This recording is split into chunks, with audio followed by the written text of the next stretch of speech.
ஹரஹர சங்கர ஜெய ஜெய சங்கர நம்ம பெரியவா channel subscribe பண்ணுங்க. ஹரஹர சங்கர ஜெய ஜெய சங்கர ஸ்ரீ மகாபெரியவா சரணம். எல்லாருக்கும் நமஸ்காரம். நான் தான் உங்கள் லக்ஷ்மி ஹரி. ஆலய தரிசனம் பகுதியில் இன்னைக்கு அற்புதமான ஒரு ஆலயத்தை தரிசனம் பண்ண போகிறோம். சங்கடம் தீர்க்கும் சத்தியகிரீஸ்வரர் கோவில். இந்த கோவில் எங்கே இருக்குது தெரியுமா? விக்கிரவாண்டி தஞ்சாவூர் போகிற தேசிய நெடுஞ்சாலையில் திருப்பனந்தாளுக்கு அருகில் கும்பகோணம் மார்க்கத்தில் தான் சத்தியகிரீஸ்வரர் கோவில் அமைஞ்சிருக்கு. இந்த கோவிலோட தல வரலாறு என்ன, இந்த கோவில் அமைப்பு எப்படி இருக்குது, கோவிலை சுற்றி எத்தனை தீர்த்த குளங்கள்? பொதுவாக ஒரு கோவிலில் ஒரு தீர்த்தம் தானே இருக்கும். சத்தியகிரீஸ்வரர் கோவிலை சுற்றி அத்தனை தீர்த்த குளங்கள் இருக்குது. இருங்கோ, எல்லாமே பொறுமையாக விளக்கமாக சொல்கிறேன். மனமுருகி இந்த கோவிலோட தல வரலாறு தெரிஞ்சுண்டு கண்களை மூடி மனசு ஒருமித்து இந்த கோவிலோட அமைப்பு எப்படி இருக்குன்னு தெரிஞ்சுக்கலாமா? வாங்கோ, தல வரலாறு என்னன்னு பார்க்கலாம். முன்னொரு காலத்தில் வாயு தேவனுக்கும் ஆதிசேஷனுக்கும் இடையே தங்களுக்குள் யார் பலசாலி அப்படின்ற ஒரு போட்டி ஏற்பட்டது. போட்டின்னு ஒரு விஷயம் வந்துட்டா அந்த இடத்துல ஒரு முடிவு இருக்கும். ஆதிசேஷன் மேருமலையை தன்னோட உடம்பால் இறுக்கி பிடிச்சுண்டார்.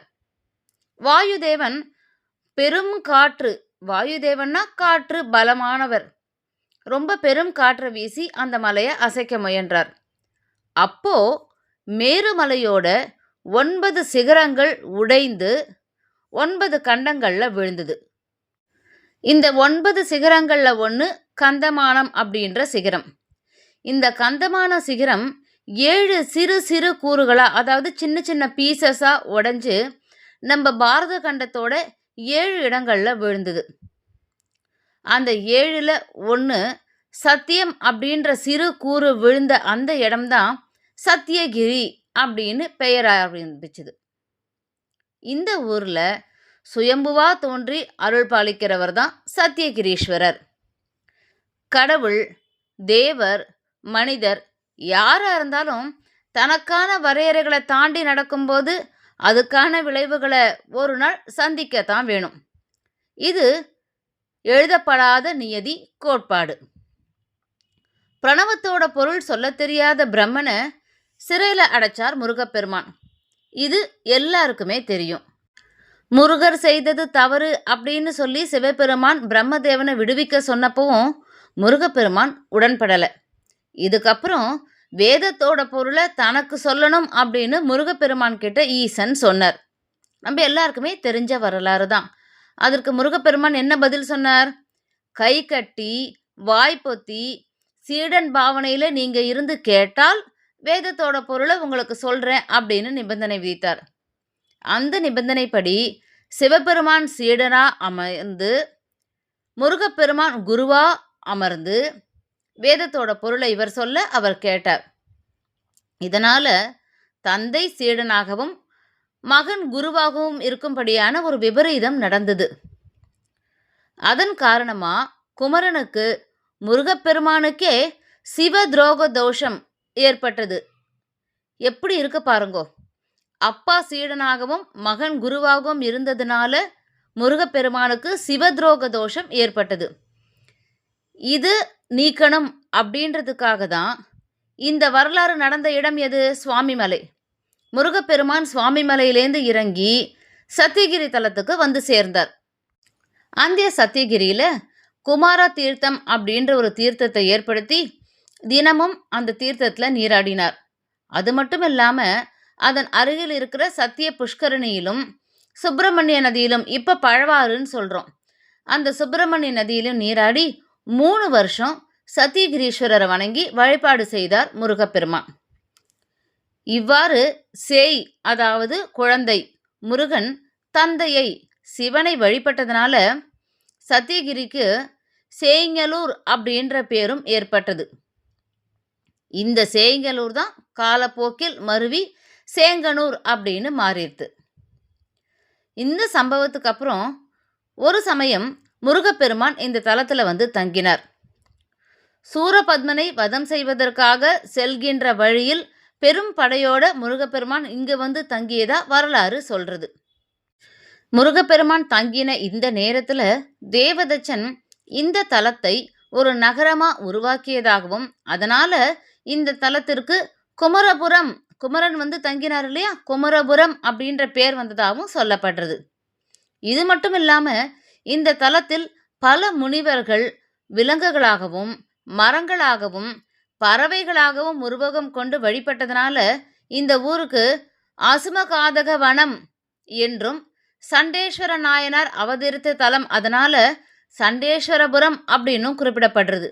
இந்த சத்தியகிரீஸ்வரர் அப்படின்ற ஒரு தலத்துக்கு எத்தனை பேர் பாருங்கோ.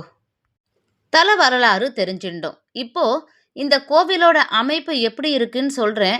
கண்களை மூடி இந்த கோவில் கோபுரத்தை மனசுல நினைச்சுண்டு நான் சொல்ற திசையில என்னென்ன சந்நிதிகள் இருக்கு அப்படின்றத கற்பனை பண்ணி பாருங்கோ. ஆத்மார்த்தமா தரிசனம் பண்ண முடியும்.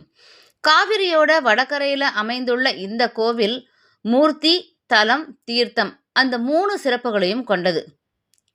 கிழக்க பார்த்து கட்டுமலை கோவிலா சத்தியகிரீஸ்வரர் ஆலயம் இருக்கு. மலைக்கு மேலே ஒரு பிரகாரம், மலைக்கு கீழே ஒரு பிரகாரம் அப்படின்னு 2 பிரகாரங்களோட தேரோடும் 4 மாட வீதிகளும் இருக்கு. கர்ப்ப கிரகத்தில் சத்தியகிரீஸ்வரர் எழுந்தருளி இருக்கார். கோஷ்டத்தில் 2 தட்சிணாமூர்த்திகள் வீற்றிருக்கா.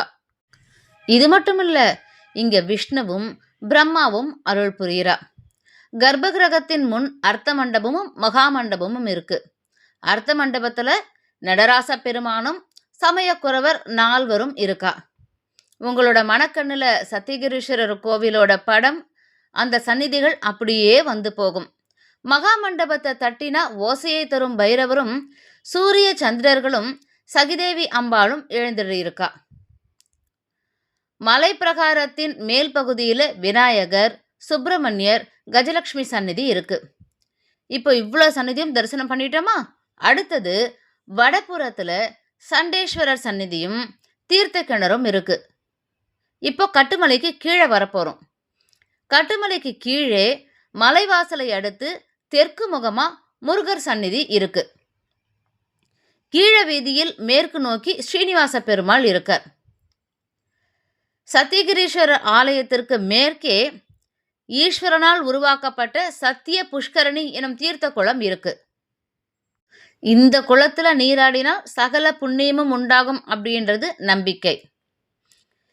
வடக்கு 1.5 கிலோமீட்டர் தொலைவில் மன்னியாறு, அதாவது சுப்பிரமணிய நதி, சத்திய நதி அப்படின்னு சொல்லப்படுறது மன்னியாறு ஓடுறது.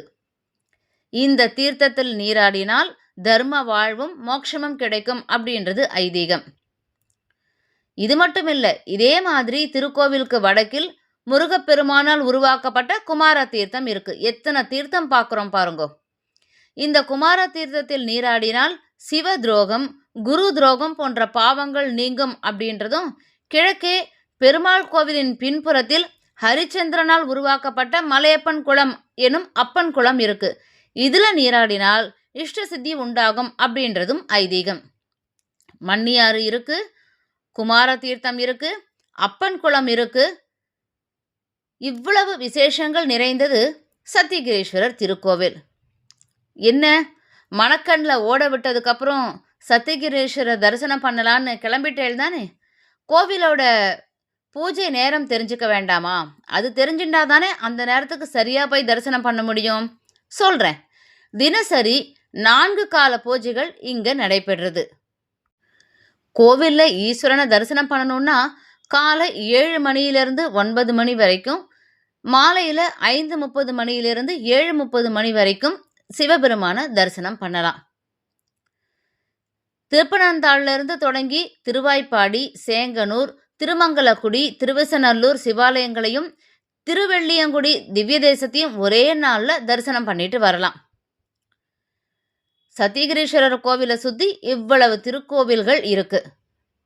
அப்போ நீங்க எல்லாரும் இப்போ தயாராயிட்டே சத்தியகிரீஸ்வரர் கோவிலை தரிசனம் பண்றதுக்கு.